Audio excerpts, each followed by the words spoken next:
ಅದಕ್ಕೆ ಹೇಳಿದ್ದು ಇವಳು ಈ ಲೋಕದೋಳೆ ಅಲ್ಲ, ದೇವಲೋಕಕ್ಕೆ ಸೇರಿದವಳು ಅಂತ.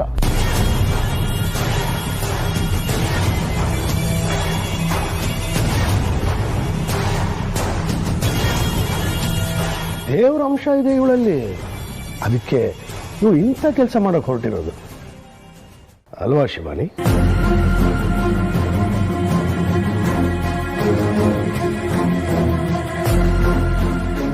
ನಮಸ್ಕಾರ ಜಮೀನ್ದಾರರಿಗೆ.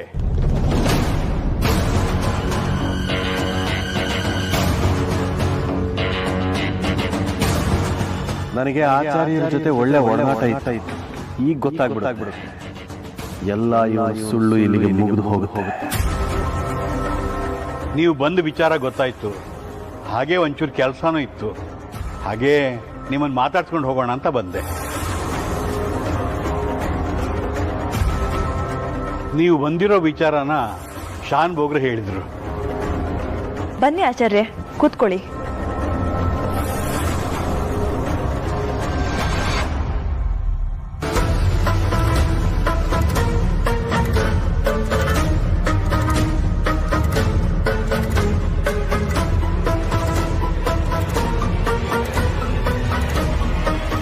ನನಗೆ ಗೊತ್ತಾಗ್ತಾ ಇಲ್ಲ.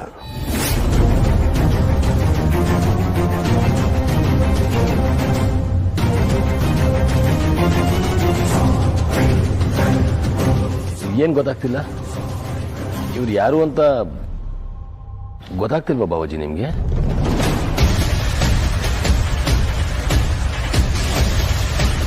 ನಿಮಗೆ ನಾನು ಯಾರು ಅಂತ ಗೊತ್ತಾಗ್ತಿಲ್ವಾ?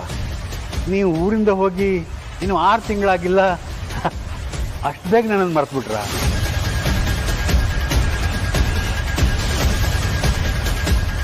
ಏನಾಗಿದೆ ದಿಗ್ವಿಜಯ ನಿನಗೆ? ಅವ್ರು ಬಂದು ಪ್ರೀತಿಯಿಂದ ಮಾತಾಡಿಸ್ತಾ ಇದ್ದಾರೆ, ಇವ್ರು ಯಾರು ಗೊತ್ತಿಲ್ಲ ಅಂತ ನೀನು ಹೇಳ್ತಾ ಇದೆಯಲ್ವಾ? ಗೊತ್ತಾಗುತ್ತೆ, ಈಗ ಈ ಕ್ಷಣ ಗೊತ್ತಾಗುತ್ತೆ ಇವ್ನು ಯಾರು. ನಾನು ಹೇಳಿದ್ದು ಇವ್ರಿಗೇನೇ ಹೆಲ್ಪ್ ಮಾಡಿದ್ರು ಹೀಗೆ ಇರ್ತಾರಲ್ಲ, ಬದಲಾಗೋದೇ ಇಲ್ವಲ್ಲ ಅಂತ ನಾನು ಹೇಳಿದ್ದು. ಆಚಾರ್ಯ, ನಿಮಗೆ ಹಾಲ್ನಳ್ಳಿಲಿ 20 ಎಕರೆ ಜಮೀನು ಕೊಡ್ತೀರಿ, ಅಲ್ಲಿ ಹಾಯಾಗಿ ಹೋಗಿರಿ ಹಿಂದೆ, ನೀವು ತಗೊಳ್ಳೇ ಇಲ್ವಾ? ಅರೆ ಅರೆ, ಇದು ನಾನು ಹೇಳಿದ್ದು. ಇವನಿಗೆ ಹೇಗೆ ಗೊತ್ತಾಯ್ತು?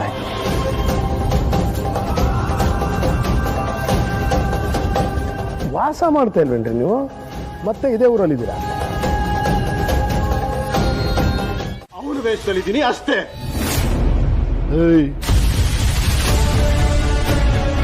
ಹಾಗಾದ್ರೆ ನಾನು ಯಾರು? ಅದನ್ನೇ ನಾನು ಕೇಳ್ತಿರೋದು, ನೀನ್ ಯಾರು ಅಂತ. ನಾನು ದಿಗ್ವಿಜಯ.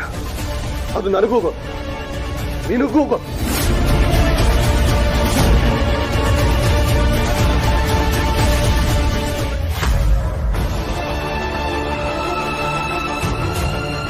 ನನ್ನ ಮನೆಯಲ್ಲಿ ನಾನೇ ಯಾರು? ಇಲ್ಲಿರೋರೆಲ್ಲ ಯಾರು? ನಮ್ಮಪ್ಪ, ನಮ್ಮಮ್ಮ, ನನ್ನ ಅಜ್ಜಿ, ನನ್ನ ಹೆಂಡತಿ. ಆದ್ರೆ ಇವ್ರಿಗೆಲ್ಲ ನಾನು ಯಾರು ಅನ್ನೋದೇ ಗೊತ್ತಿಲ್ಲ. ಯಾಕಂದ್ರೆ ಅದಕ್ಕೆ ಕಾರಣನೇ ಈ ರೂಪ ಪಡ್ಕೊಂಡ್ರೆ ನನ್ನ ಎಲ್ಲಾ ಗೊಂದಲಗಳಿಗೂ ಉತ್ತರ ಸಿಗುತ್ತೆ ಅನ್ಕೊಂಡೆ. ಆದ್ರೆ ಇವರೆಲ್ಲ ನಾನು ಏನ್ ಹೇಳಿದ್ರು ನಂಬ್ತಾನೆ ಇಲ್ಲ. ಈ ರೂಪದಿಂದ ತೊಂದರೆಗಳೇ ಹೆಚ್ಚಾಗ್ತಾ ಹೋಗ್ತದೆ. ನನ್ನ ಹೆಂಡತಿ ಶಿವಾನಿ ತ್ರಿಶೂಲ್ ಬರ್ಲಿ ಅಂತ ಒದ್ದಾಡ್ತಿದ್ದಾಳೆ, ಕಷ್ಟದ ವ್ರತಗಳನ್ನ ಮಾಡ್ತಿದ್ದಾಳೆ. ನಮ್ಮಮ್ಮ, ನಮ್ಮ ಅಜ್ಜಿ ತ್ರಿಶೂಲ್ ಎಲ್ಲಿದ್ದಾನೆ, ಯಾವಾಗ ಬರ್ತಾನೆ, ಅವನಿಗೆ ಏನಾಗಿದ್ಯೋ ಅಂತ ಆತಂಕದಲ್ಲಿ ಕಾಯ್ತಿದ್ದಾರೆ. 1000 ಪ್ರಶ್ನೆಗಳಿಗೆ ಈ ರೂಪ ಉತ್ತರ ಕೊಡುತ್ತೆ ಅನ್ಕೊಂಡೆ.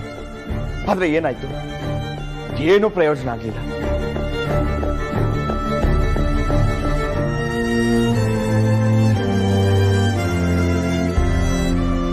ಬರೀ ಗೊಂದಲಗಳೇ, ಬರೀ ಸಮಸ್ಯೆಗಳೇ ಕೊಡ್ತಿರೋ ಈ ರೂಪ ನನಗ್ ಬೇಡ.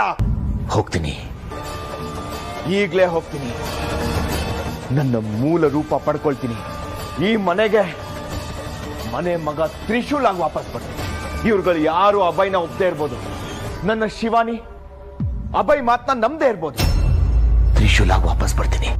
ತ್ರಿಶೂಲ್ ಮಾತನ್ನ ನಂಬಲೇಬೇಕು.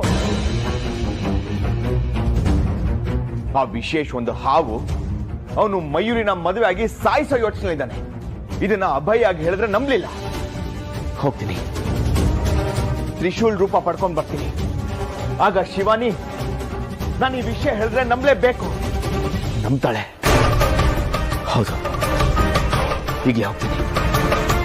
ಈಗಲೇ ಹೋಗಿ ನನ್ನ ಮೂಲ ರೂಪನ ಪಡ್ಕೋತೀನಿ. ನಮ್ಮಿಬ್ಬರಿಗೆ ಗೊತ್ತಾಗಿ ಏನೋ ಪ್ರಯೋಜನ?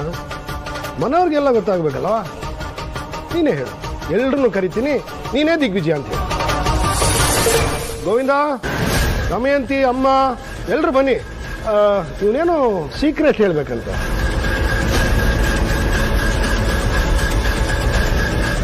ಜೋರಾಗಿ ಕೂಗ್ಲ ಎಲ್ರನ್ನು. ಕರೆದ ತಕ್ಷಣ ಬಂದ್ಬಿಡ್ತಾರೆ. ಕೂಗ್ಲಾ?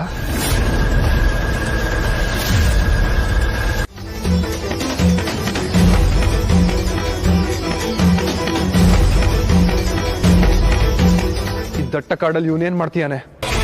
ನನ್ನ ಮದುವೆ ತಡಿಯಕ್ ಬಂದು ಇವನು ಸಾಮಾನ್ಯವಾದವನು ಅಂತ ನನಗೆ ಅನ್ನಿಸ್ತಾ ಇಲ್ಲ. ಇವನ್ ಹಿಂದೆ ಹೋಗಿ ನೋಡ್ತೀನಿ, ಇವನ್ ಯಾರು ಅಂತ ಗೊತ್ತಾಗತ್ತೆ.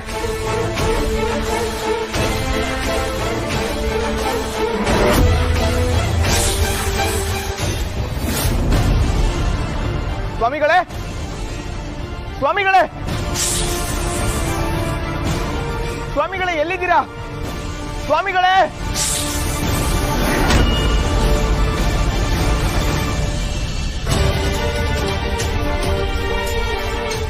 ಸ್ವಾಮಿಗಳೇ, ಸ್ವಾಮಿಗಳೇ, ಎಲ್ಲಿದ್ದೀರಾ? ಯಾವ ಸ್ವಾಮಿಗಳನ್ನ ಇವನು ಹೀಗೆ ಹುಡುಕ್ತಾ ಇದ್ದಾನೆ? ಅದು ಈ ದಟ್ಟ ಕಾಡಲ್ಲಿ. ಇಷ್ಟಕ್ಕೂ ಇವನ್ ಯಾರು? ನಾನ್ ನಾಗ ಅಂತ ಇವನಿಗೆ ಹೇಗೆ ತಿಳಿದಿದ್ದು? ಇವನಿಗೊಂದು ಶಕ್ತಿ ಇದೆಯಾ? ನಾಗಗಳಿಗೆ ದೈವಿ ಶಕ್ತಿ ಇರೋರಿಗೆ ಮಾತ್ರ ನಾನು ನಾಗ ಅಂತ ಗೊತ್ತಾಗಕ್ ಸಾಧ್ಯ. ಸ್ವಾಮಿಗಳೇ, ಎಲ್ಲಿದ್ದೀರಾ? ನನ್ನ ಪ್ರಶ್ನೆಗಳಿಗೆ ನೀವು ಮಾತ್ರ ಉತ್ತರ ಕೊಡೋದಕ್ಕೆ ಸಾಧ್ಯ. ನಾನು ನನ್ನ ಅಸ್ತಿತ್ವನ ಕಳ್ಕೊಳ್ಳೋ ಬಯಲಿದ್ದೀನಿ. ಪ್ಲೀಸ್, ಎಲ್ಲಿದ್ರು ಬೇಗ ಬನ್ನಿ. ನೀವು ಬಂದು ಉತ್ತರ ಕೊಡದಿದ್ರೆ ನಾನು ಈ ಜಗತ್ತಲ್ಲಿ ಬದುಕಿದೆ ಅನ್ನೋ ಕುರುಹೇ ಇರಲ್ಲ. ಯಾರನ್ನ ಹೀಗೆ ಕಲಿತಾ ಇದ್ದಾನೆ? ಇಷ್ಟಕ್ಕೂ ಇವನ್ ಸಮಸ್ಯೆ ಏನೋ ಕರಿತಾ ಇರೋದು ಯಾರನ್ನ? ಈ ಕಾಡಲ್ಲಿ ಯಾರಿದ್ದಾರೆ ಅಂತ ಸ್ವಾಮಿ.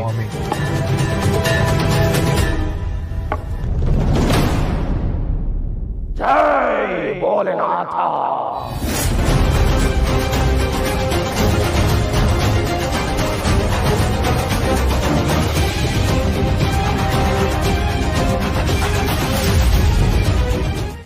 ಮೊದಲು ಮದುವೆ ನಡೆದು ನಾಗಮಣಿಗೆ ಜೀವಾತ್ಮ ಸೇರಿ ಆಮೇಲೆ ನಿನ್ನ ನೋಡ್ಕೊತಿರ್ತೀನಿ. ಚೆನ್ನಾಗಿ ವಿಚಾರಿಸ್ಕೋಬೇಕು ಶಿವಾನಿ.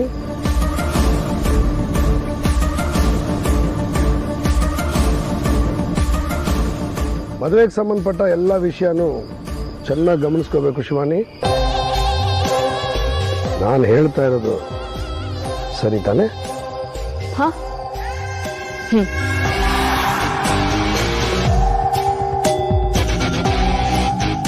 ನಾನು ಮಾತಾಡಿದ್ರಲ್ಲಿ ಏನೇ ಅನುಮಾನ ಇದ್ರು ನೀನು ಕೇಳ್ಬೋದು. ಅನುಮಾನ ಅನ್ನೋದು ಒಂದು ಮುಳ್ಳಿನ ಥರ. ಸರಿಯಾದ ಸಮಯಕ್ಕೆ ತೆಗೆದೇ ಇದ್ರೆ ಅಲ್ಲೇ ಪುಡಿಯಾಗಿ ಹಲವಾರು ಮುಳ್ಳು ಹುಟ್ಕೊಂಡ್ಬಿಡ್ತವೆ.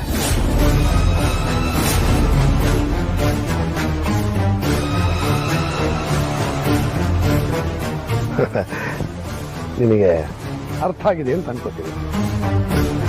ದಮಯಂತಿ ಅಮ್ಮ, ಶಿವಾನಿ ಏನೇ ಕೇಳಿದ್ರು ಇಲ್ಲ ಅಂತಲ್ಲ. ಆಯ್ತಪ್ಪ. ಅಲ್ಲ ಶಿವಾನಿ? ದಮಯಂತಿ, ನೋಡಿದ್ಯಾ, ನನ್ನ ಮಗ ಯಾವತ್ತೂ ಬದಲಾಗೋದೇ ಇಲ್ಲ. ಅದೇ ಗುಣ, ಅದೇ ಸ್ವಭಾವ, ಅದೇ ಮಾತು. ಹೌದು ಅತ್ತೆ.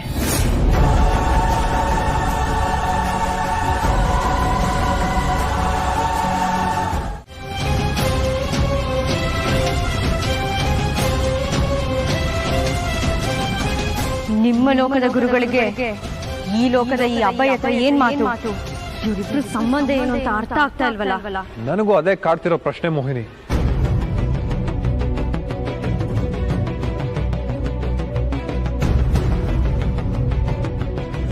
ನಾಗಲೋಕದ ಮಹಾಗುರುಗಳ ಜೊತೆ ಇವನಿಗೇನ್ ಮಾತು?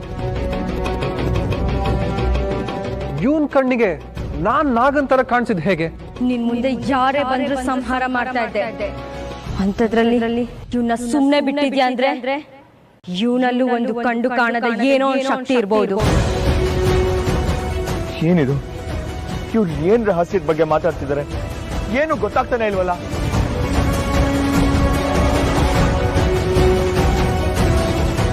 ನನ್ನ ಶಕ್ತಿಯಲ್ಲಿ ಇವನ ಮೂಲ ರೂಪನ ಕಂಡುಹಿಡಿತೀನಿ.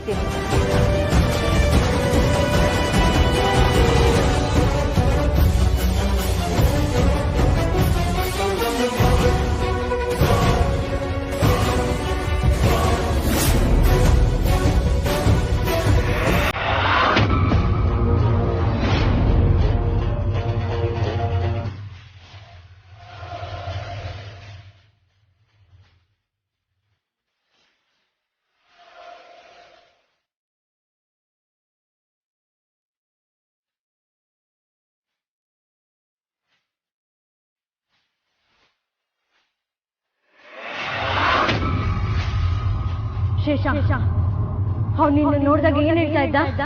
ನನ್ನ ನೋಡಿದ್ರೆ ತಮ್ಮ ಅನಿಸ್ತಾ ಇದೆ ಅಂತ ಹೇಳ್ತಾ ಇದ್ದ.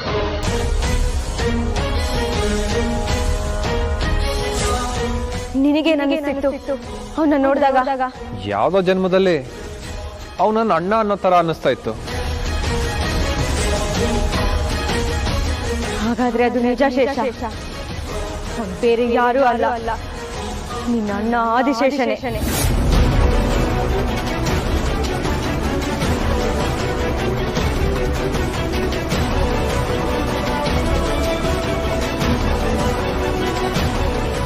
ಮೋಹಿನಿ, ಏನ್ ಹೇಳ್ತಿದ್ಯಾ? ಹೌದು ಶೇಷ, ನೀನೇ ನೋಡು.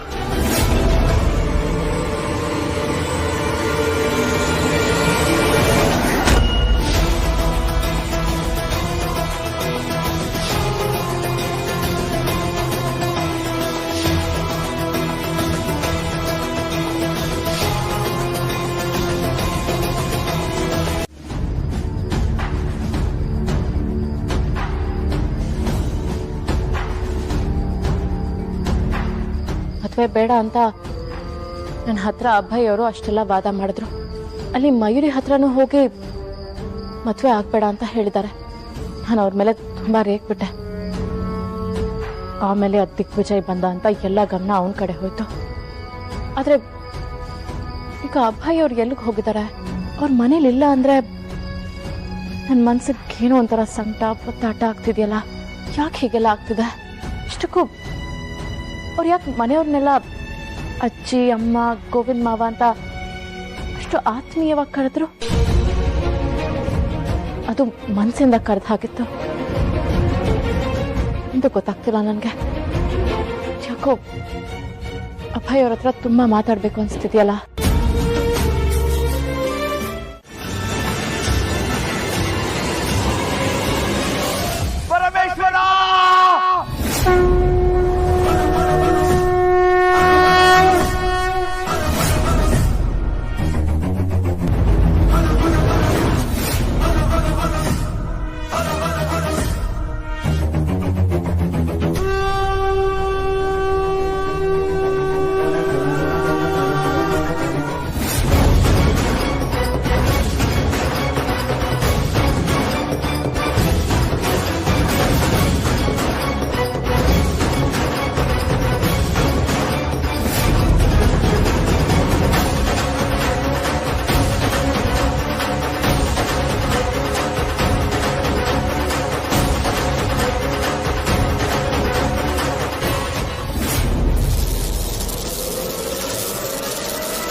ನೀನಿಲ್ಲೇ ರಾಣ, ನಾನು ಹೋಗಿ ಆ ಮಯೂರಿನ ಮದುವೆ ಆಗ್ತೀನಿ.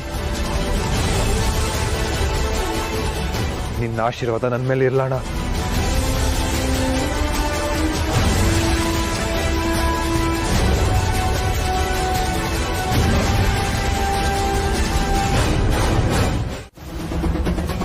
ಇನ್ನು ನಾವ್ ಅನ್ಕೊಂಡಂಗೆ ನಿನ್ನ ಮಯೂರಿ ಮದುವೆ ನಡೆದ್ರೆ ಅದು ನಮ್ಮಿಬ್ಬರ ಕನಸಿನ ಕ್ಷಣ, ಎಲ್ಲಾ ಬಂಧಗಳನ್ನ ಕಳಿಸೋ ಕ್ಷಣ. ಇದು ನನ್ನ ನಿನ್ನ ಪ್ರೀತಿಯ ಕಾಲ, ಅಂದ್ರೆ ಆ ನಾಗಲೋಕದವರಿಗೆ ಭೀತಿಯ ಕಾಲ. ಶಾಪದ ತಾಪದಿಂದ ನಿನ್ನನ್ನು ಭೂಗರ್ಭ ಸೇರಿಸಿದ ಆ ನಾಗವಾಸಿಗಳು ಈಗ ನರಕವಾಸಿಗಳು.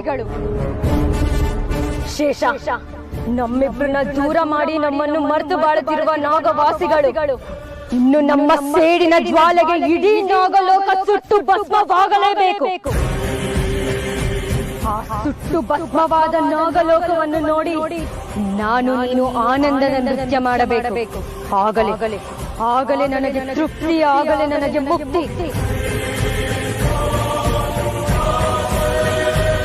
ಇನ್ನು ನಿನ್ಗೆ ಶಾಪ ವಿಮೋಚನೆ ಆದ್ರೆ ನೀನೇ ನಾಗಲೋಕದ ಮಹಾರಾಜ, ನಾನೇ ನಾಗಲೋಕದ ಮಹಾರಾಣಿ. ಶೇಷ, ನಿನ್ ಮುಖದಲ್ಲಿ ಯಾಕೆ ಸಂತೋಷ ಕಾಣ್ತಿಲ್ಲ? ಯಾಕೆ? ಆದಿಶೇಷನ ಬಂಧಿಸಿದೀವಿ ಅನ್ನೋ ಬೇಸರನ? ಅಲ್ಲ ಮೋಹಿನಿ, ನನ್ನ ಅಣ್ಣ ಆದಿಶೇಷ ಕಟ್ಟಾಳು, ಮಹಾದೃಢಕಾಯ. ಅವನಿಗೂ ಇವನಿಗೂ ಅಜಗಜಾಂತರ ವ್ಯತ್ಯಾಸ ಇದೆ. ಇವನ್ ಹೇಗೆ ಅವನಾಗಕ್ ಸಾಧ್ಯ? ಅವನ ಶಕ್ತಿ ಏನು ಅಂತ ನೋಡಿದ್ಮೇಲೂ ನಿನ್ಗೆ ಸಂದೇಹನ ಶೇಷ? ಅವನ ಶಕ್ತಿ ಬಗ್ಗೆ ನನ್ಗೆ ಸಂದೇಹ ಇಲ್ಲ ಮೋಹಿನಿ, ಅವನ ರೂಪದ ಬಗ್ಗೆ ಅಷ್ಟೇ. ಅವನ ಪೂರ್ವ ಜನ್ಮದ ರೂಪನೇ ಬೇರೆ, ಪುನರ್ಜನ್ಮದ ರೂಪನೇ ಬೇರೆ. ಅದ್ರ ಬಗ್ಗೆ ನಿನ್ಗೆ ಯೋಚನೆ ಬೇಡ ಶೇಷನಾಗ. ನಿನ್ ಯೋಚನೆ ಏನಿದ್ರು ಮಯೂರಿ ಜೊತೆ ಮದ್ವೆ ಆಗೋದ್ರ ಬಗ್ಗೆ ಅಷ್ಟೇ. ಅದಕ್ಕೋಸ್ಕರ ನಾವು ಪಟ್ಟ ಕಷ್ಟ ಅಂತಿಂತ ಕಷ್ಟ ಅಲ್ಲ ಶೇಷನಾಗ. ಅದಕ್ಕಾದ್ರೂ ನಮ್ಗೊಂದು ಫಲ ಸಿಗ್ಲೇಬೇಕು. ಅವಳ ಜೊತೆ ನಿನ್ ಮದ್ವೆ ಆಗ್ಲೇಬೇಕು. ಅದು ಯಾವ್ದೇ ಕಾರಣಕ್ಕೂ ತಪ್ಪೋಗ್ಬಾರ್ದು. ಖಂಡಿತ ತಪ್ಪಲ್ಲ ಮೋಹಿನಿ. ಅದನ್ನ ತಪ್ಸೋಕೆ ನಿನ್ನ ಮಾತೆ, ಆ ಶಿವಾನಿ, ನಿನ್ ಮಹಾಗುರು ಇವರೆಲ್ಲ ಇದ್ದಾರೆ ಅಲ್ವಾ, ಅದನ್ನ ಮರಿಬೇಡ. ಅವ್ರಿಗೆ ಯಾವ್ದೇ ರೀತಿ ಅನುಮಾನ ಬರ್ದೇ ಇರೋ ತರ ಎಚ್ಚರ ಇರ್ಬೇಕು ಶೇಷನಾಗ. ಅದರ ಬಗ್ಗೆ ಭಯ ಬೇಡ ಮೋಹಿನಿ, ಅವ್ರಿಗೆ ಅನುಮಾನ ಬರಲ್ಲ. ಹೇಗೆ? ನಾವು ಇಚ್ಛಾಧಾರಿ ಹಾವುಗಳು. ಅವ್ರ ಹತ್ರ ಬರ್ತಿದ್ದಾಗೆ ನನ್ನ ರೂಪ ನಾನು ಬದಲಾಯಿಸ್ಕೊಂತೀನಿ. ಆ ಶಕ್ತಿ ಇರೋ ಕಾರಣದಿಂದ ಯಾರಿಗೂ ನಮ್ಮ ಮೇಲೆ ಅನುಮಾನ ಬರೋದಿಲ್ಲ. ಸರಿ ಶೇಷ, ನೀನಿನ್ ಹೊರಡು.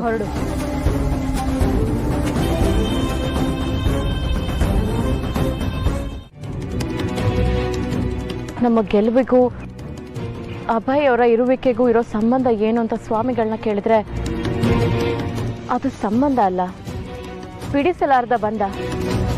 ಆ ಭಗವಂತನೇ ಬಾಳಿಗೆ ತಂದಿರೋ ಬಂಧ ಅಂತ ಒಕ್ಟೊಕ್ಟಾಗಿ ಮಾತಾಡಿದ್ರು. ಅವ್ರ ಮಾತು ಕೇಳಿದ್ಮೇಲೆ ನನಗೆ ಯಾಕೋ ತುಂಬ ಗೊಂದಲ ಆಗ್ತಿದೆಯಲ್ಲ. ಅಭಯ್ ಅವರು ಇದ್ದಕ್ಕಿದ್ದ ಹಾಗೆ ಬಂದು ಆ ವಿಶೇಷ ಒಂದು ನಾಗ ಅಂತ ಹೇಳಿದ್ರು. ಅವನು ನಾಗ ಅಂತ ಸಾಬೀತು ಮಾಡೋದಕ್ಕೆ ನನ್ನಿಂದ ಪರೀಕ್ಷೆಗಳನ್ನ ಮಾಡಿಸಿದ್ರು.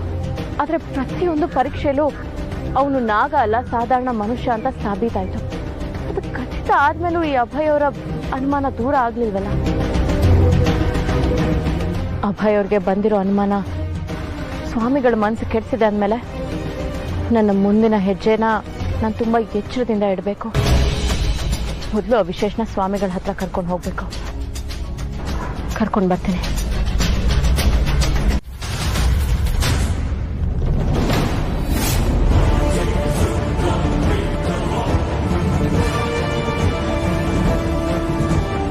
ಗುರುಗಳೇ, ಏನಿದು? ಅವ್ರ ಅಸಲಿ ರೂಪ ಕಾಣ್ತಾನೆ ಇಲ್ಲ. ಚಕ್ರರೂಪಿ ಗರುಡ ದೇವ ಮಾಡೋದಕ್ಕೆ ಸಾಧ್ಯನೇ ಇಲ್ಲ. ಹಾಗಾದ್ರೆ ಅವನು ಯಾರು? ದಿಗ್ವಿಜಯನ? ತಿಳಿತಿಲ್ಲ ನಂದೀಶ. ನನ್ನ ಒಂದು ಪರೀಕ್ಷೆಯಿಂದ ಅದನ್ನು ತಿಳಿಯೋದು ಅಸಾಧ್ಯ. ಈ ಮನೆಗೆ ನಾನೇ ದಿಗ್ಬಂಧನ ಮಾಡಿದ್ದೀನಿ. ಹಾಗಾಗಿ ನನ್ನ ಶಕ್ತಿಗಳು ಇಲ್ಲಿ ಕೆಲಸ ಮಾಡದೇ ಇರ್ಬೋದು ಅಲ್ವಾ?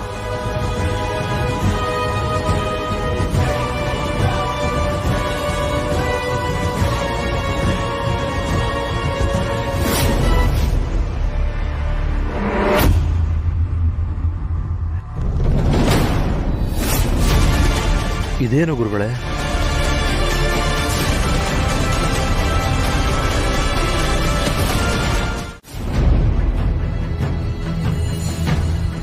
ಎಲ್ಲಿ ಕರ್ಕೊಂಡು ಹೋಗ್ತಿದ್ರ ಶಿವನಿ ಅವರೇ?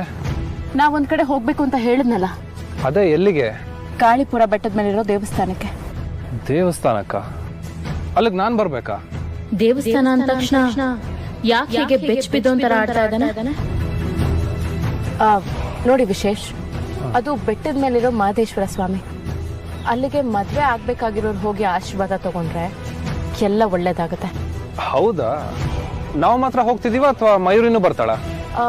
ಅವಳಿಗೂ ಹೇಳಿದೀನಿ, ಅವಳು ಬರ್ತಾ ಇದ್ದಾಳೆ. ನಾವ್ ತಡ ಮಾಡೋದು ಬೇಡ, ಬೇಗ ಹೋಗೋಣ ಬನ್ನಿ. ಒಂದ್ ನಿಮಿಷ, ಬೆಟ್ಟದ ಮೇಲಿರೋ ದೇವಸ್ಥಾನ ಅಂತ ಹೇಳ್ತಿದ್ದೀರಾ, ಅಲ್ಲಿ ಅರ್ಚಕರು ಇರ್ತಾರ?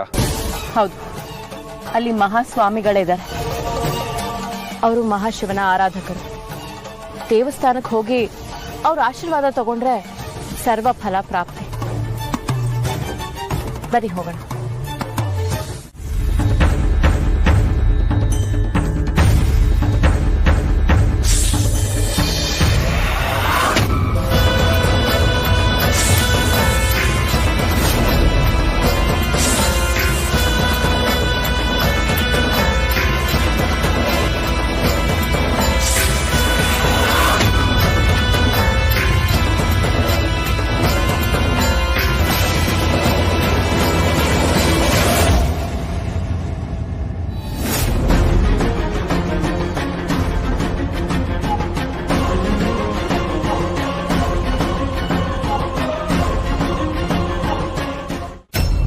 ಹಾಗಾದ್ರೆ ಇದೇನಾ ನಿನ್ನ ನಿಜ ರೂಪ? ಮೋಸದ ವೇಷ ಹಾಕೊಂಡು ಬಂದು ಏನ್ ಸಾಧಿಸೋದಕ್ಕೆ ಹೊರಟಿದ್ಯಾ? ನಾಗಗಳಿಗೆ ಮೋಸ ಗೊತ್ತಿಲ್ಲ, ನೀನು ನಾಗ ಆಗಿದ್ದು ಮೋಸ ಮಾಡ್ತಿದ್ಯಾ ಅಂದ್ರೆ ಯಾರ್ ನೀನು?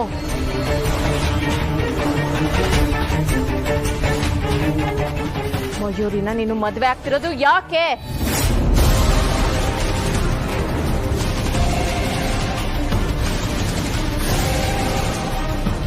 ಮದ್ವೆ ಬೇಡ ಅಂತ ಹೇಳಿದ ಅಬ್ಬಾಯಿಗೆ ಏನ್ ಮಾಡ್ದೆ ಹೇಳು ಹೇಳೋ. ಇಲ್ಲಿದ್ರಲ್ಲ ಸ್ವಾಮಿಗಳು, ಅವ್ರಿಗೇನ್ ತೊಂದರೆ ಮಾಡ್ದೆ? ಬಾಯ್ ಬಿಡು, ನಿಜ ಹೇಳು, ಇಲ್ಲಾಂದ್ರೆ ನಿನ್ನ ಪ್ರಾಣ ಹೋಗುತ್ತೆ. ಇಲ್ಲ,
ಗೊತ್ತಾಯ್ತಾ? ನಿನ್ನ ಬೆನ್ನ ಹಿಂದೆ ಬಲವಾಗಿ ಛಲವಾಗಿ ನಿಂತಿರುವರು ಯಾರು ಎಂದು ಈಗಲಾದರೂ ಹೇಳು. ನೀನು ನನಗೆ ಸಹಾಯ ಮಾಡಿರುವೆ, ಅವಳು ಯಾರೆಂದು ನಾನು ಹೇಳುತ್ತೇನೆ. ಬಾ.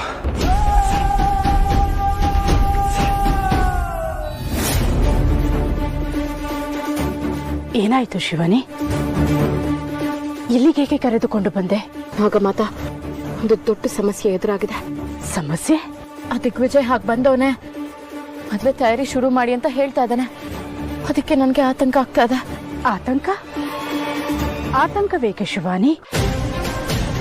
ಈ ಮದುವೆ ಎಷ್ಟು ಬೇಗ ಮುಗಿಯುತ್ತದೆಯೋ ಅಷ್ಟು ಬೇಗ ನಮ್ಮ ನಾಗಮಣಿಗೆ ಜೀವಾತ್ಮ ಸೇರುತ್ತದೆಯಲ್ಲವೇ? ಆದ್ರೆ ಅವನು ನಾಳೆನೆ ಅರ್ಶಿಣದ ಶಾಸ್ತ್ರ ಅಂತ ಹೇಳ್ತಾ ಇದ್ದಾನೆ. ಆ ಶಾಸ್ತ್ರ ಬರೀ ಮದ್ವೆಗೆ ಸಂಬಂಧಪಟ್ಟ ಶಾಸ್ತ್ರ ಅಲ್ಲ, ನಿಮಗಳ ಬಂಡವಾಳ ಬಯಲ್ ಮಾಡೋ ಶಾಸ್ತ್ರ ಅಂತ ಕೂಡ ಹೇಳ್ದ. ಅವನು ಮಾತಿನ ಹಿಂದೆ ಏನೋ ದುರುದ್ದೇಶ ಇದೆ ಅಂತ ನನಗನ್ನಿಸ್ತಾ ಇದೆ ನಾಗಮಾತ. ಅರಿಶಿಣ ಶಾಸ್ತ್ರ? ಶಿವಾನಿ, ಇದು ಯಾವ ಮಾಸ ನೆನಪಿದೆಯೇ? ಹಾ, ಭಾದ್ರಪದ ಮಾಸ. ಪರಮೇಶ್ವರ, ಈ ಮಾಸ ನಾಗಗಳಿಗೆ ಶಾಪದ ಮಾಸ. ಈ ಮಾಸದಲ್ಲಿ ನಾಗಗಳಿಗೆ ಅರಿಶಿನ ಸೋಕಿದರೂ ಸಾಕು, ನಾವು ಮಾನವ ರೂಪದಿಂದ ನಾಗಗಳಾಗಿ ಪರಿವರ್ತನೆಗೊಳ್ಳುತ್ತೇವೆ. ಈ ವಿಚಾರ ದಿಗ್ವಿಜಯನಿಗೆ ತಿಳಿದು ಹೀಗೆಲ್ಲ ಮಾತಾಡ್ತಾ ಇದ್ದಾನ ಅಂದ್ರೆ ಎಲ್ರೂ ಮುಂದೆ ನಮ್ಮ ಅಸಲಿ ರೂಪ ಬಯಲ್ ಮಾಡೋದೇ ಅವನ ಉದ್ದೇಶನ. ಈಗ ನಾವ್ ಏನ್ ಮಾಡೋದು ನಾಗಮಾತ? ವ್ರತ ಸಂಪೂರ್ಣ ಆಗ್ಬೇಕು ಅಂದ್ರೆ ನಾನೇ ಮುಂದೆ ನಿಂತು ಮದ್ವೆ ಎಲ್ಲ ಶಾಸ್ತ್ರಗಳಲ್ಲೂ ಭಾಗವಹಿಸ್ಬೇಕು. ಹಾಗೆ ಭಾಗವಹಿಸಿದ್ರೆ ನಾನು ನಾಗ ಅನ್ನೋದು ಎಲ್ರಿಗೂ ಗೊತ್ತಾಗಿ ಮದ್ವೆನೇ ನಿಂತು ಹೋಗ್ಬೋದು. ಈಗ ನಾನು ಏನ್ ಮಾಡ್ಲಿ ನಾಗಮಾತ? ದಯವಿಟ್ಟು ನೀವೇನಾದ್ರೂ ಪರಿಹಾರ ನೀಡಿ ನಾಗಮಾತ. ತಿಳಿಯುತ್ತಿಲ್ಲ ಶಿವಾನಿ. ನನಗೆ ಗೊತ್ತಿರುವ ಪ್ರಕಾರ ಈ ಮಾಸದಲ್ಲಿ ನಾಗಗಳು ಅರಿಶಿಣದ ಸಮಸ್ಯೆಯಿಂದ ಪಾರಾಗುವುದಕ್ಕೆ ಸಾಧ್ಯವೇ ಇಲ್ಲ. ಮತ್ತೀಗ ಈಗ ಈ ಸಮಸ್ಯೆಯಿಂದ ಪಾರಾಗಲು ನಮಗೆ ಮಾರ್ಗ ಸೂಚಿಸುವವರು ಒಬ್ಬರೇ, ನಮ್ಮ ಮಹಾಗುರುಗಳು. ಚಿಂತಿಸಬೇಡ, ನಾನು ಹೋಗಿ ಗುರುಗಳನ್ನು ಭೇಟಿ ಮಾಡಿ ಏನು ಕಾಂಪ್ರಮೈಸಾ? ಕೆಲವೊಂದನ್ನು ಬದಲಾಯಿಸ್ಕೊಳ್ಳೋದಕ್ಕೆ ಕಾಂಪ್ರಮೈಸ್ ಆಗಬೇಕಾಗತ್ತೆ. ಏನು ಗೊತ್ತದನು? ನಾನೇ ಸರಿ, ನಾನು ಬಿಟ್ಟರೆ ಬೇರೆ ಇಲ್ಲ, ನಾನು ಮಾಡಿದ್ದೇ ಕರೆಕ್ಟು, ಅದೇ ಭ್ರಮೆ, ಅದೇ ದೊಡ್ಡ ಭ್ರಮೆ. ಆದರೆ ದೊಡ್ಡರು ಅದನ್ನು ಕಾನ್ಫಿಡೆನ್ಸ್ ಅಂದ್ಕೊಂಡು ಬದುಕ್ತಾ ಇರ್ತಾರೆ. ನಾವಿರೋದು ಕಾನ್ಫಿಡೆನ್ಸ್ನಲ್ಲ, ಭ್ರಮೆನಲ್ಲಿ ಅಂತ ಗೊತ್ತಾಗಿ ಅದರಿಂದ ಆಚೆ ಬರೋರಿಗೆ ಬಾಯಿಗೆ ಬಂದಾಗಿ ಕನ್ವರ್ಸೋದು ಸಹಜ, ನಿಂತರ. ಅದರಿಂದ ಹೊರಗೆ ಬಂದೆ ಅಂದರೆ ಸಂತೋಷದ ವಿಷಯ. ನಿನಗೆ ರಿಯಾಲಿಟಿ ಅರ್ಥ ಆಗಿದೆ ಅಂತ ಅನ್ಕೊಂಡಿದ್ದೀನಿ. ಏನು ಡ್ರಿಂಕ್ಸ್ ಎಲ್ಲ ಆಫರ್ ಮಾಡ್ತಾ ಇದೆಯಾ? ಅದೇ ಹೇಳಿದ್ನಲ್ಲ, ಇರೋ ಸಮಸ್ಯೆನ ಮಾತಾಡ್ತಾ ಕುಡಿತಾ ಬಗೆಹರಿಸ್ಕೊಳ್ಳೋಣ ಅಂತ.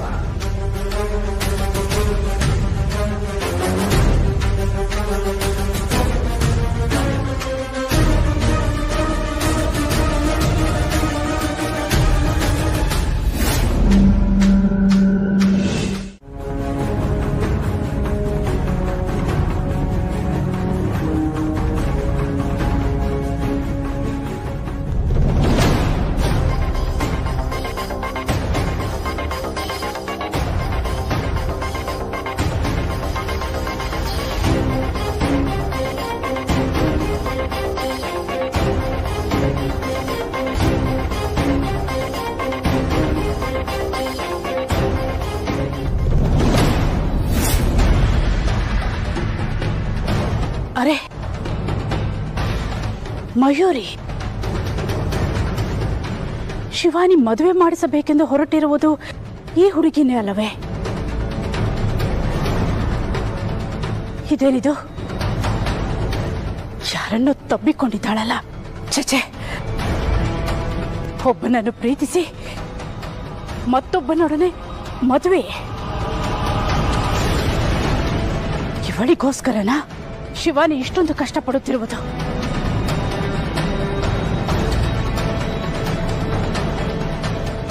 ಛೆ, ನಾನೇಕೆ ತಪ್ಪು ತಿಳಿದುಕೊಳ್ಳಲಿ? ಪ್ರತ್ಯಕ್ಷ ಕಂಡರೂ ಪ್ರಾಮಾಣಿಸಿ ನೋಡಬೇಕೆನ್ನುವುದು ನಮ್ಮ ನಾಗಲೋಕದ ನಿಯಮ. ಏನು ಯೋಚನೆ ಮಾಡ್ತಾ ಇದೆಯಾ ಶಿವಾನಿ? ನಾಳೆ ಮದುವೆನ ಹೆಂಗೆ ಫೇಸ್ ಮಾಡೋದು ಅಂತ. ಈ ಮಾಸದಲ್ಲಿ ಇಚ್ಛಾಧಾರಿ ನಾಗಗಳು ಅರ್ಶನ ಮುಟ್ಲೇಬಾರ್ದಲ್ವಾ? ಅರ್ಶನ ಮುಟ್ಟಿದ್ರೆ ನಾಗಗಳ ಅಸ್ಲಿ ರೂಪ ಗೊತ್ತಾಗೋಗುತ್ತೆ.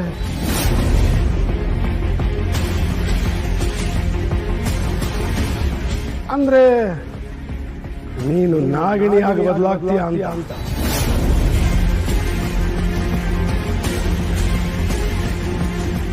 ಹೇಗೆ ಅಂತ ಯೋಚನೆ ಮಾಡ್ತಾ ಇದೀಯಾ?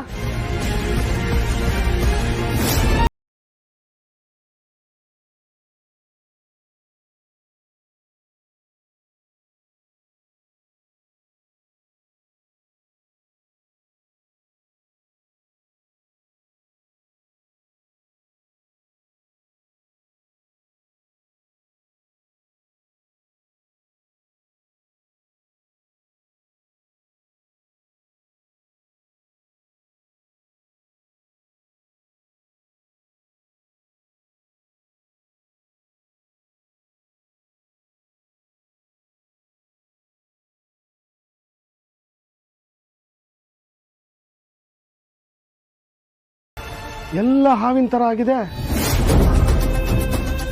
ನಾಳೆ ಅರ್ಶಿನ ಶಾಸ್ತ್ರ. ನಾಳೆ ನಾಗಿಣಿಯಾಗಿ ಬದಲಾಗ್ತೀಯೋ ಏನೋ, ಯಾರು ಗೊತ್ತು.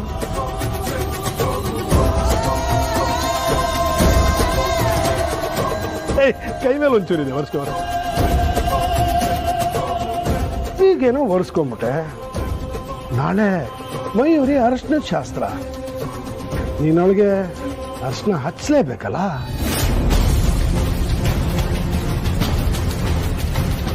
ಅರಶಿನ ಹಚ್ತಿದ್ದಂಗೆ ಎಲ್ರ ಮುಂದೆ ನೀನು ಆವಾಗ ಬದಲಾಗ್ಲೇಬೇಕು.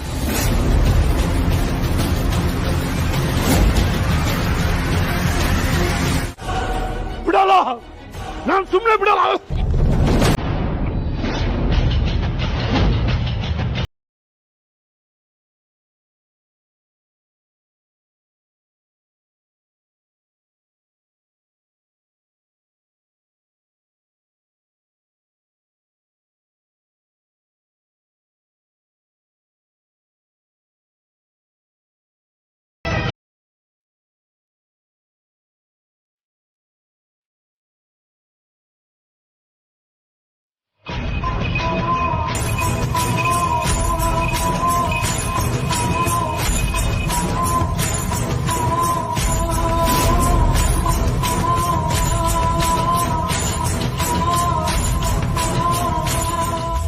ಈಗ ಹೋಗಿ ಈ ಸುದ್ದಿಯನ್ನು ಶಿವಾನಿಗೆ ಮುಟ್ಟಿಸುವೆ. ಪ್ರೇತ ಲೋಕ, ನಾಗಲೋಕ ನಿಮ್ಮನ್ನು ಬಹಿಷ್ಕರಿಸಿದ ಹಾಗೆ ಈ ಭೂಲೋಕವು ನಿಮ್ಮನ್ನು ಬಹಿಷ್ಕಾರ ಮಾಡಿದೆ. ಮಾತಾ,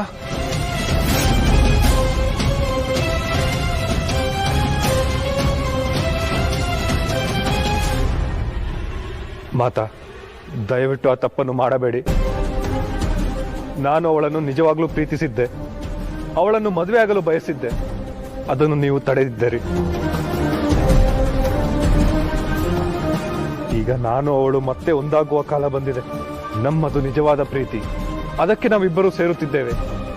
ದಯವಿಟ್ಟು ನಮಗೆ ಅವಕಾಶ ಮಾಡಿಕೊಡಿ ಮಾತಾ.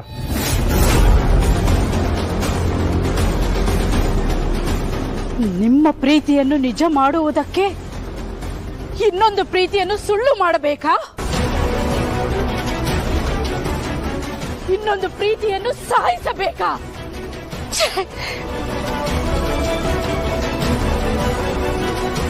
ನಿಮ್ಮಿಬ್ಬರದು ಒಂದು ಪ್ರೀತಿಯೇ?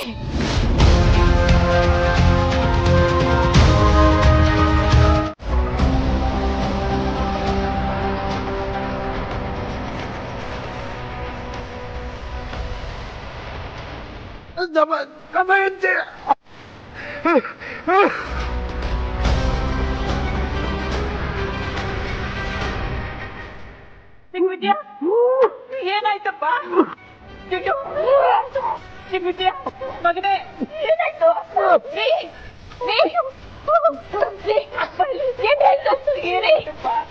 ಯಾಕ್ರಿ?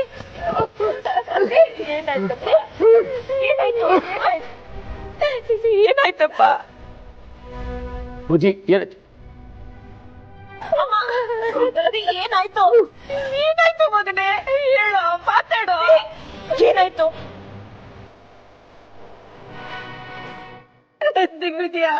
ಧನಂಜಯ, ಬಾ, ಏನೋ ಫುಡ್ ಪಾಯ್ಸನ್ ಆಗಿದೆ ಅನ್ಸುತ್ತೆ. ಸ್ವಲ್ಪ ಹೊತ್ತು ಮಲಗಿ ರೆಸ್ಟ್ ಮಾಡಿ, ಎಲ್ಲ ಸರಿ ಹೋಗುತ್ತೆ ಬಿಡಿ.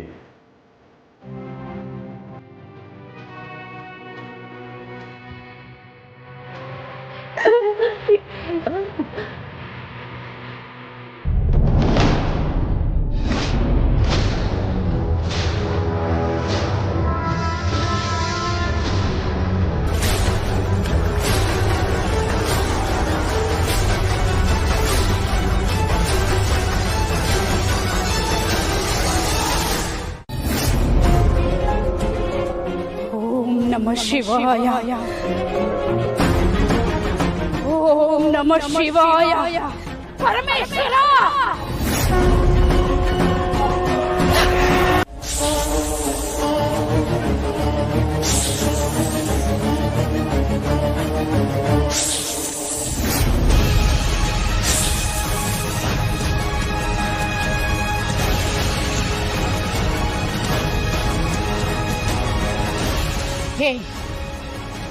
ಯಾರು ನೀನು? ನಿನ್ನ ನಿಜ ರೂಪವನ್ನು ತೋರು.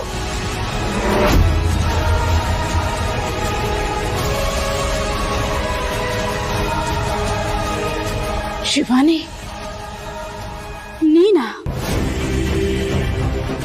ಇದೇನಮ್ಮ ಇದು? ನಾಗಲೋಕದ ನಾಗಮಾತಾಗೆ ನಾಗವನ್ನ ನೋಡಿದ್ರೆ ಗುರ್ತಿಸಕ್ ಆಗ್ತಿಲ್ಲ ಅಲ್ವಾ?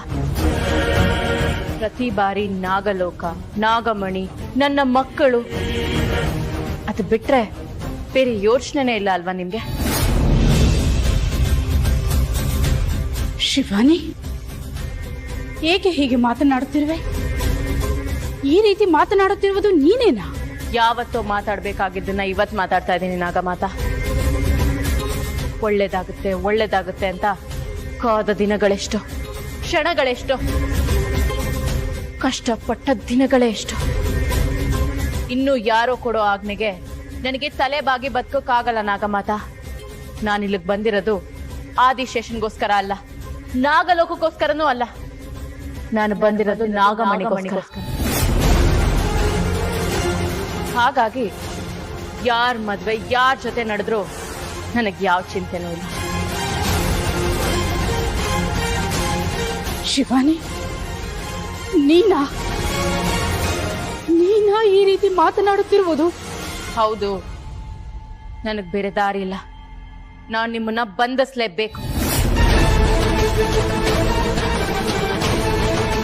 ಓ, ನನ್ನನ್ನು ಬಂಧಿಸುವ ಶಕ್ತಿ ನಿನ್ನಲ್ಲಿದೆಯೇ? ಇಷ್ಟು ದಿನ ಇರ್ಲಿಲ್ಲ ನಾಗಮಾತಾ, ಆದ್ರೆ ಇಲ್ಲಿಗೆ ಬಂದ್ಮೇಲೆ ಆ ಶಕ್ತಿನ ನಾನು ಪಡ್ಕೊಂಡಿದ್ದೀನಿ.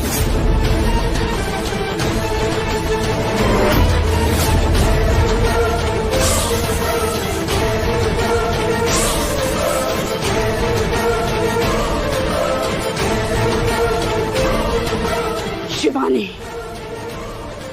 ಬೇಡ ಶಿವಾನಿ, ಬೇಡ. ತಪ್ಪು ಮಾಡುತ್ತಿದ್ದೀಯಾ, ಬಹಳ ದೊಡ್ಡ ತಪ್ಪು ಮಾಡುತ್ತಿದ್ದೀಯಾ. ಪರಮೇಶ್ವರ, ಇದೇನಿದು? ಶಿವಾನಿ,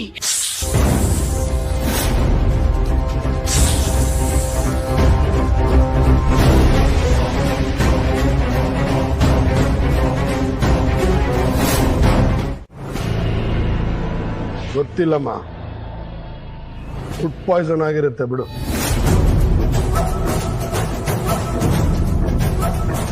ಆದ್ರೆ ನನ್ನ ತಮ್ಮನ ಪ್ರೀತಿ ಅರ್ಥ ಆಯ್ತು. ಎಷ್ಟೊಂದು ಪ್ರೀತಿ ನನ್ನ ಕಂಡ್ರೆ ಅವನಿಗೆ.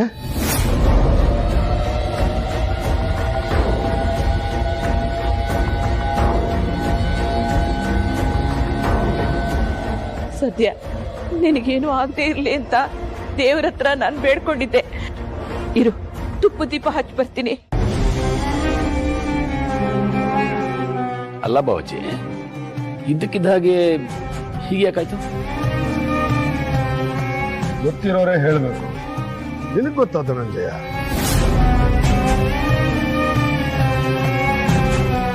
ಗೊತ್ತಿಲ್ಲ. ನಿನಗ್ ಗೊತ್ತಿಲ್ಲ ಅಂದ್ರೆ ನನಗೂ ಗೊತ್ತಿಲ್ಲ.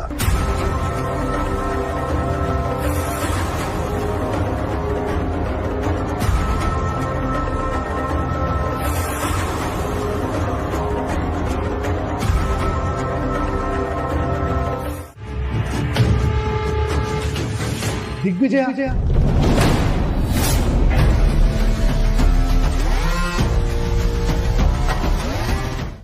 ಏನ್ ಕಿಂಡಲ್ಲ? ಏನೋ ನಿನ್ ಕತೆ. ಧನಂಜಯ ಅಂದ್ರೂ ಊರ್ಕೋತೀಯ, ದಿಗ್ವಿಜಯ ಅಂತ ಕರೆದ್ರು ಊರ್ಕೋತೀಯ. ಆಕ್ಚುಲಿ ನೀನ್ ಯಾರಿಗೂ ನಾನು ಅರ್ಶನ ಶಾಸ್ತ್ರ ಹೇಗೆ ನಿಲ್ಲಿಸ್ಬೇಕು ಅಂತ ನೋಡ್ತಾ ಇದೀಯಾ? ಜಾಸ್ತಿ ತಲೆ ಕೆಡಿಸ್ಕೋಬೇಕು. ಈ ಮನೆ ಯಜಮಾನ ದಿಗ್ವಿಜಯ್ ನಿರ್ಧಾರ ಮಾಡಿದ ಮೇಲೆ ಮದುವೆ ನಡಿಲೇಬೇಕು.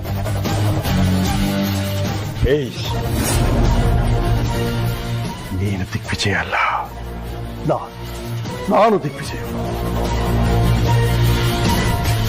ಅದನ್ನ ನೀನು ಒಬ್ಬನೇ ಹೇಳ್ಕೋಬೇಕು. ಬೇರೆ ಯಾರ ಹತ್ರನೂ ಹೇಳಿದ್ರೆ ನಿನ್ ಮಾತು ಸರಿ ಅಂತಾರ? ಯಾರು ಹೇಳಲ್ಲ. ಯಾಕೆ ಗೊತ್ತಾ? ದಿಗ್ವಿಜಯ ನಾನು ಏನು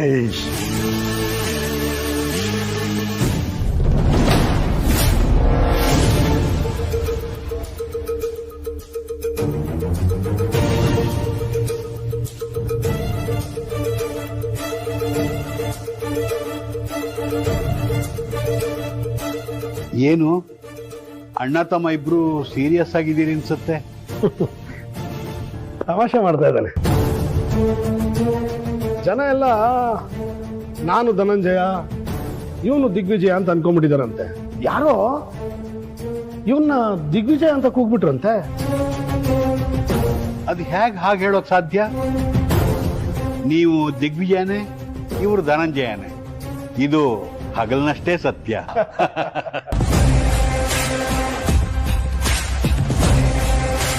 ಕೇಳಿಸ್ಕೊಂಡ್ಯಾ? ಸಾಯೋವರೆಗೂ ನೀನು ಧನಂಜಯನೇ, ವಿಜಯ ಆಗಕ್ಕಾಗಲ್ಲ.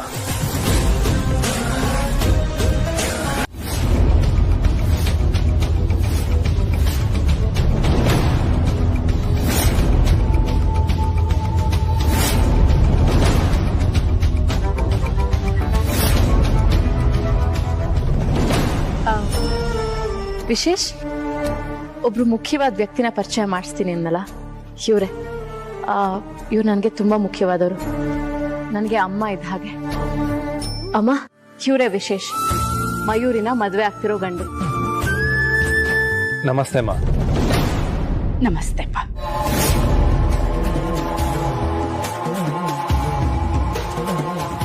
ನನಗೂ ಅಮ್ಮ ಇದ್ದಿದ್ರೆ ನೋಡಕ್ ಹೀಗೆ ಇರ್ತಿದ್ರೇನೋ.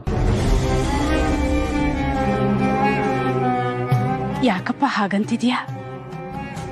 ನಾನೊಬ್ಬ ಅನಾಥ. ನನಗೆ ಅಪ್ಪ ಅಮ್ಮ ಅಂತ ಯಾರೂ ಇಲ್ಲ. ಅರೆ, ಅಮ್ಮ ಅಂತ ಕರೆದ್ಮೇಲೂ ಅನಾಥ ಅಂತ ಯಾಕಪ್ಪ ಹೇಳ್ತಿದ್ಯಾ? ಅಪ್ಪ ಅಮ್ಮ ಇಲ್ಲದೆ ಇರೋರು ಅನಾಥರಲ್ಲ.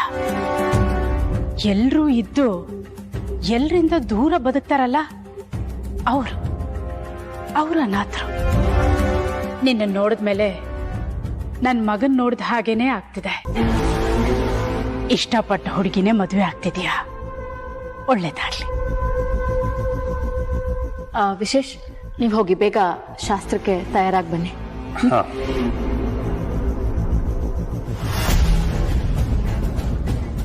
ನಾಗಮತ, ಅವನು ಮನುಷ್ಯನ ಹಾವ ಅಂತ ಈಗ ನೀವು ಪರೀಕ್ಷೆ ಮಾಡಿ ನಿಮಗೆ ಗೊತ್ತಾಗುತ್ತಲ್ವಾ?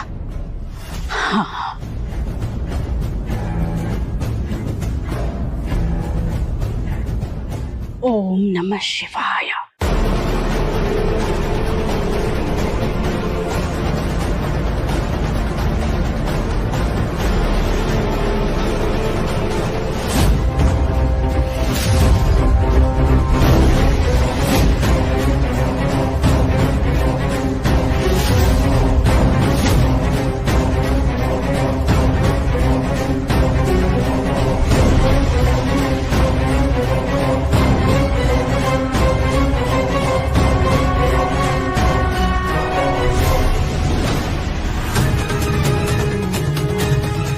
ನೋಡಿದ್ಯಾ ಶಿವಾನಿ? ಹೆಜ್ಜೆ ಕೊರತ. ಇವನು ನಾಗ ಅಲ್ಲ. ಅಭಯ್ ನಿನ್ನ ಹತ್ರ ಸುಳ್ಳು ಹೇಳಿದ್ದಾನೆ. ನಾಗಮಾತ, ನೀವು ನಾಗಲೋಕಕ್ಕೆ ಹೋಗಿ ಮಹಾಗುರುಗಳನ್ನ ಭೇಟಿ ಮಾಡಿ ಬಂದ್ರಿ ಅಲ್ವಾ? ಈ ಮಾಸದಲ್ಲಿ ಮೋಹಿನಿ, ನನ್ನ ಮಾತನ್ನು ಎಚ್ಚರವಾಗಿ ಕೇಳು. ನಾನು ಆ ಮನೆಯಲ್ಲಿ ಈ ಮಾಯಾಂಗನೆ ರೂಪದಲ್ಲಿ ಇಲ್ಲ. ನಾನು ಇರುವುದು ನಾಗಮಾತೆಯ ರೂಪದಲ್ಲಿ. ಶಿವಾನಿ ಆ ರೂಪದ ಮಾತನ್ನು ಮಾತ್ರ ಕೇಳುತ್ತಾಳೆ. ಅವಳನ್ನು ದಿಕ್ಕು ತಪ್ಪಿಸುವುದಕ್ಕೆ, ನಾವು ಸರಿಯಾದ ದಿಕ್ಕಿನಲ್ಲಿ ಹೋಗುವುದಕ್ಕೆ ನಾನು ಈ ರೂಪವನ್ನು ಪಡೆದುಕೊಂಡಿದ್ದೇನೆ. ಅರ್ಥ ಆಗ್ತಾ ಇದೆ ಮಾಯಾಂಗನೆ. ನೀನು ನನ್ನ ಮತ್ತು ಶೇಷನಾಗನ ಪ್ರೀತಿಗಾಗಿ ಎಷ್ಟೊಂದು ಕಷ್ಟ ಪಡ್ತಾ ಇದ್ಯಾ. ಅದರಲ್ಲಿ ನನ್ನ ಪ್ರೀತಿ ಕೂಡ ಇದೆಯಲ್ಲ. ನಮ್ಮ ಪ್ರಯತ್ನಗಳೆಲ್ಲ ನಮ್ಮ ಪ್ರೀತಿಗಾಗಿ. ಈಗ ಒಂದು ವಿಚಾರ, ನಾನು ನಾಗಮಾತೆಯ ರೂಪದಲ್ಲಿರುವುದರಿಂದ ಆ ಮನೆಯಲ್ಲಿ ನನ್ನಿಂದ ನಿಮಗೆ ಯಾವುದೇ ಸಹಾಯವಾಗುವುದಿಲ್ಲ. ಸಹಾಯ ಸಿಗದೆ ಇದ್ರೂ ಪರವಾಗಿಲ್ಲ ಮಾಯಾಂಗನೆ. ಆ ಮನೆಯಲ್ಲಿ ನಮ್ಮ ವಿರುದ್ಧ ಇರೋ ಮನಸ್ಸುಗಳ ದಿಕ್ಕು ತಪ್ಪಿಸಿದರೆ ಸಾಕಲ್ಲವೇ? ಖಂಡಿತ ಸಾಧ್ಯ. ಆದರೆ ನಾನು ನಾಗಮಾತೆಯ ರೂಪದಲ್ಲಿದ್ದುಕೊಂಡು ಒಂದು ಸಣ್ಣ ತಪ್ಪು ಮಾಡಿದರೂ ಕೂಡ ಶಿವಾನಿಗೆ ಅನುಮಾನ ಬರುತ್ತದೆ. ನಾನು ನೀನು ಶೇಷನಾಗ ಸೇರಿಕೊಂಡು ಈ ಮದುವೆ ಮಾಡುತ್ತಿದ್ದೇವೆ ಎಂದು ಗೊತ್ತಾದರೆ ನಮ್ಮ ಎಲ್ಲ ಪ್ರಯತ್ನಗಳು ಸೋತು ಹೋಗುತ್ತದೆ. ಅರ್ಥವಾಗುತ್ತಿದೆ ಮಾಯಂಗನೆ. ನಾವು ನಮ್ಮ ಶಕ್ತಿಯಿಂದ ಆ ಶಿವಾನಿನ ಬಂಧಿಸಲು ಸಾಧ್ಯವಿಲ್ಲ. ಒಂದು ವೇಳೆ ಬಂಧಿಸಿದರೂ ಅದರಿಂದ ನಮಗೆ ಉಪಯೋಗವಿಲ್ಲ. ಏಕೆಂದರೆ ಶಿವಾನಿಯೇ ಮುಂದೆ ನಿಂತು ಈ ಮದುವೆ ಮಾಡಿಸಿದರೆ ಮಾತ್ರ ಅದರಿಂದ ನಮಗೆ ಉಪಯೋಗವಾಗುವುದು. ಇದರ ಬಗ್ಗೆ ನಾವು ತುಂಬಾ ಯೋಚನೆ ಮಾಡಬೇಕಾಗಿದೆ ಮೋಹಿನಿ. ಯಾವುದೇ ಅಡ್ಡಿ ಆತಂಕಗಳು ಬಂದರೂ ನಾವು ಈ ಮದುವೆಯನ್ನು ಸುಸೂತ್ರವಾಗಿ ನಡೆಸಿಕೊಳ್ಳಬೇಕು. ಮತ್ತೆ ಎಚ್ಚರಿಸುತ್ತಿರುವೆ ಮೋಹಿನಿ, ಶಿವಾನಿಗೆ ಸ್ವಲ್ಪ ಕೂಡ ಸಂದೇಹ ಬಂದರೂ ನಮ್ಮ ಎಲ್ಲ ಯೋಜನೆಗಳು ವಿಫಲವಾಗುತ್ತದೆ. ಅನುಮಾನ ಬರುವುದಿಲ್ಲ, ಬರಬಾರದು ಕೂಡ. ಈ ಮದುವೆ ನಡೆಯಲೇಬೇಕು. ಎಲ್ಲದಕ್ಕೂ ಮುಖ್ಯವಾಗಿ ಈ ಮದುವೆ ಆದರೆ ನಾಗಮಣಿಗೆ ಜೀವಾತ್ಮ ಸೇರುತ್ತದೆ. ಆಗ ನಾಗಮಣಿಯು ಶಿವಾನಿ ಕೈಗೆ ಸೇರಿದರೆ ನಾವೆಲ್ಲರೂ ಸರ್ವನಾಶವಾಗುತ್ತೇವೆ. ಅದಕ್ಕೆ ನಾವು ಅವಕಾಶ ಕೊಡಬಾರದು.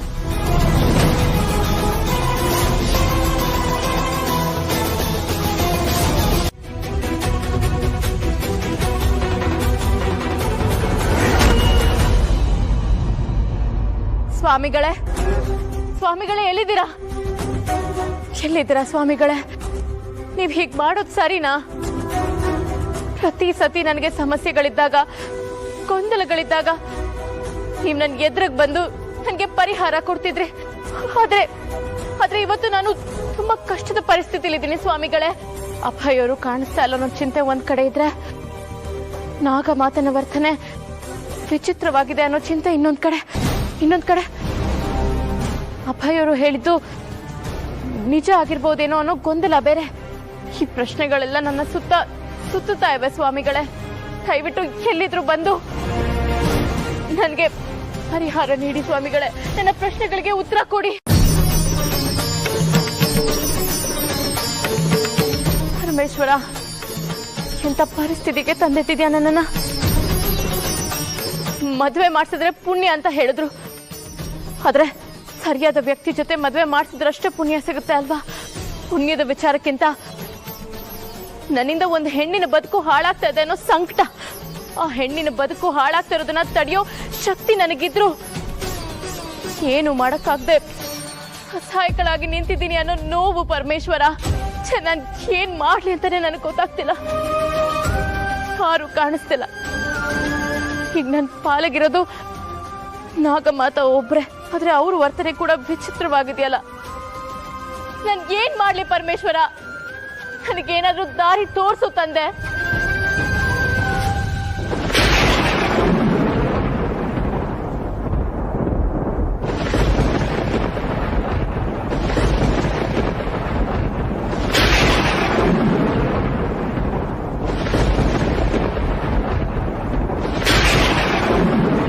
ಪರಮೇಶ್ವರ, ಇದೇನಿದು? ಈ ಅಕಾಲದ ಮಿಂಚು ಸಿಡಿಲು ಏನಾದ್ರೂ ಅನಾಹುತದ ಸೂಚನೆನಾ?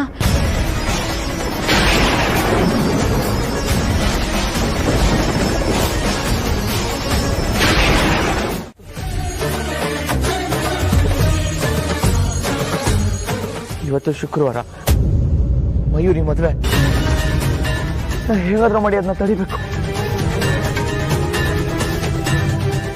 ಆದ್ರೆ ಈ ಜಾಗದಿಂದ ಹೇಗೆ ತಪ್ಪಿಸ್ಕೊಳ್ಳೋದು?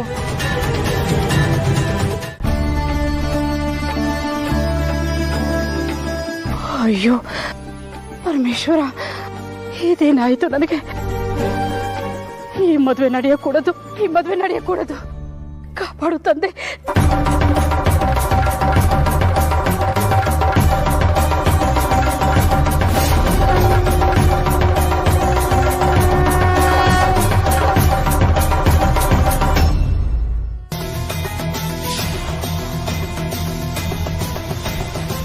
ಪರಮೇಶ್ವರ, ಈ ಅಗ್ನಿ ಪಥಕ್ಕೆ ಆ ದಿಕ್ಕಿನಡೆಗೆ ದಾರಿ ತೋರಿಸುತ್ತಿದೆ.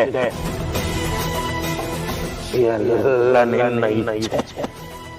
ನೀನು ಹಾದಿ ತೋರಿಸಿದರೆ ನಡೆದೆ.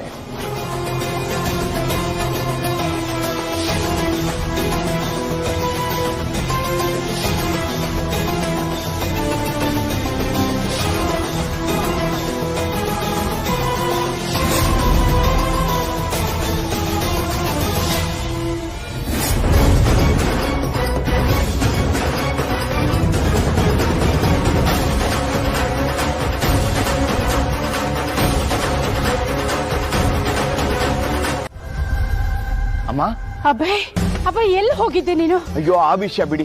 ಮಯೂರಿನ ಮದ್ವೆ ಆಗ್ತಿರೋ ಹುಡುಗ ವಿಶೇಷ್, ಅವನು ಮನುಷ್ಯ ಅಲ್ಲ, ಅವನು ಹಾವು. ಈ ವಿಷಯ ಹೇಳಿದ್ರೆ ಯಾರು ನಂಬ್ತಾ ಇಲ್ಲ. ನಾನ್ ನಂಬ್ತೇನೆ. ಆ ಹುಡುಗ ಮನುಷ್ಯ ಅಲ್ಲ, ಅವನೊಬ್ಬ ನಾಗ. ಆ ಸತ್ಯ ನನಗೆ ಗೊತ್ತು. ಆ ಪಾಪಿ ನನ್ನನ್ನು ಕಟ್ಟ ಹಾಕ್ತ. ಹೇಗೋ ಯಾವುದೋ ಒಂದು ಶಕ್ತಿ ನನ್ನನ್ನು ಬಿಡುಗಡೆಗೊಳಿಸಿತು. ಅಮ್ಮ, ಇವತ್ತು ಅವರಿಬ್ರು ಮದುವೆ ಗೊತ್ತಿದೆಪ್ಪ.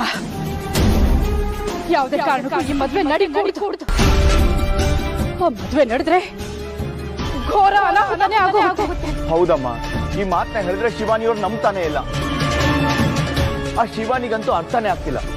ನೀವೇನಾದ್ರೂ ಆ ಹುಡುಗ ಹಾವು ಅಂದ್ರೆ ಅದನ್ನು ನಂಬಲ್ಲ. ಯೋಚಿಸಬೇಡ, ಶಿವಾನಿ ನನ್ನ ಮಾತನ್ನು ನಂಬ್ತಾಳೆ.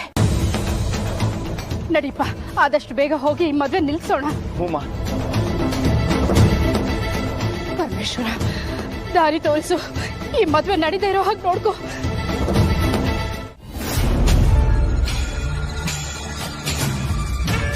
ಓಂ ಗಣಾನಾನ್ತ್ವಾ ಗಣಪತಿಂ ಭವಾಮಹೇ ಕವಿಂ ಕವೀನಾಪಮಸ್ತಮಸ್ತಮಂ. ಮದುವೆ ನಡೆಯಲೇಬೇಕು ಮಾಯಾಂಗನೆ. ಆಗುತ್ತಿದೆ ಅಲ್ವಾ ಮೋಹಿನಿ?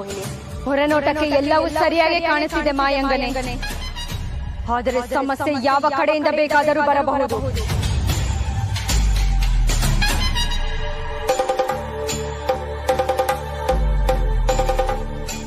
ಮಯೂರಿ, ನಿನ್ನ ಮದುವೆ ಆಗ್ತಿರೋದು ಎಷ್ಟು ಖುಷಿ ಆಗ್ತಾ ಇದೆ ಗೊತ್ತಾ?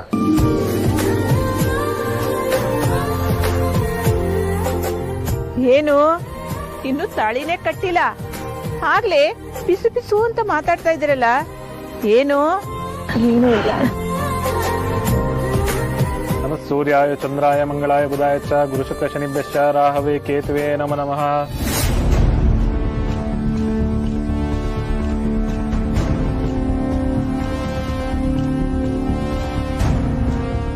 ಮದುವೆ ನಿಲ್ಲಿಸೋಕೆ 100 ಪ್ರಯತ್ನಗಳಾಗಬಹುದು, ಆದರೆ ನಾನು ನನ್ನ ಶಕ್ತಿಯಿಂದ ಅದನ್ನು ತಡೆಯಬಲ್ಲೆ. ಆದರೆ ದೇವಸ್ಥಾನದ ಒಳಗೆ ನನಗೆ ಪ್ರವೇಶವಿಲ್ಲ ಮಾಯಾಂಗನೆ. ಅದಕ್ಕೆ ನಿನ್ನ ಸಹಾಯ ನನಗೆ ಬೇಕೇ ಬೇಕು. ನಾನಿರುವುದು ಅದಕ್ಕೆ ಅಲ್ಲವೇ?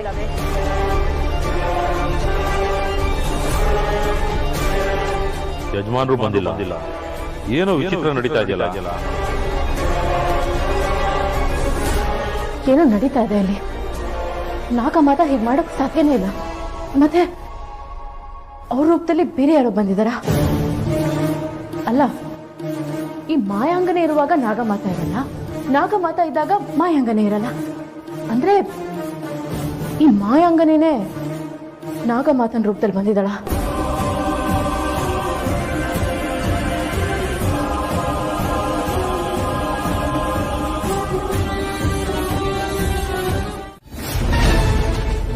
ನಾಗನ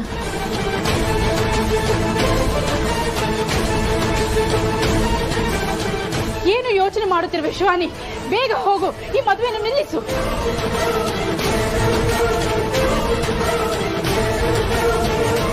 ಅಯ್ಯೋ, ಬನ್ನಿ ಹೋಗೋಣ. ಶಿವಾನಿ, ನಾವಿಬ್ಬರು ಒಳಗೆ ಬರದಂತೆ ದಿಗ್ಬಂಧನ ಹಾಕಿದಾಳೆ ಆ ಮಾಯಾಂಗನೆ. ಸಮಯ ವ್ಯರ್ಥ ಮಾಡಬೇಡ ಶಿವಾನಿ, ಹೋಗು, ಬೇಗ ಹೋಗಿ ಈ ಮದುವೆಯನ್ನು ನಿಲ್ಲಿಸು. ಸರಿ.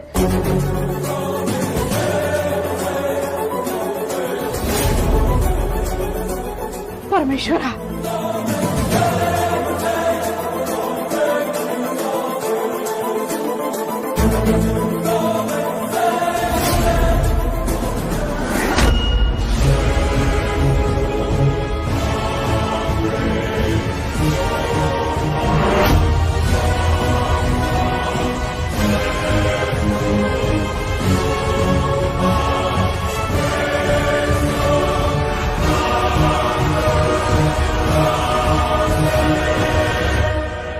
ತಾಳಿ ಮುಟ್ಸ್ಕೊಂಡು ಬನ್ನಿ ಅಮ್ಮ. ನಿಲ್ಸಿ, ಈ ಮದ್ವೆ ನಿಲ್ಸಿ. ಅಯ್ಯೋ ನಿಲ್ಸಿ.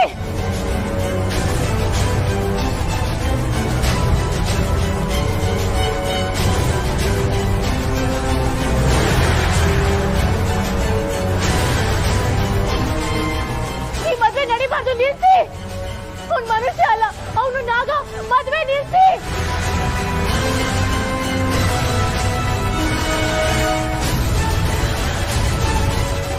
ಯಾಕೆ ನನ್ನ ಧ್ವನಿ ಯಾರಿಗೂ ಕೇಳಿಸ್ತಿಲ್ವಲ್ಲ? ಮದ್ವೆ ನಿಲ್ಸಿ. ನಿನ್ನ ಧ್ವನಿ ನಿನಗೆ ಮಾತ್ರ ಕೇಳತ್ತೆ ಶಿವಾನಿ, ಬೇರೆ ಯಾರಿಗೂ ಕೇಳಿಸುವುದಿಲ್ಲ.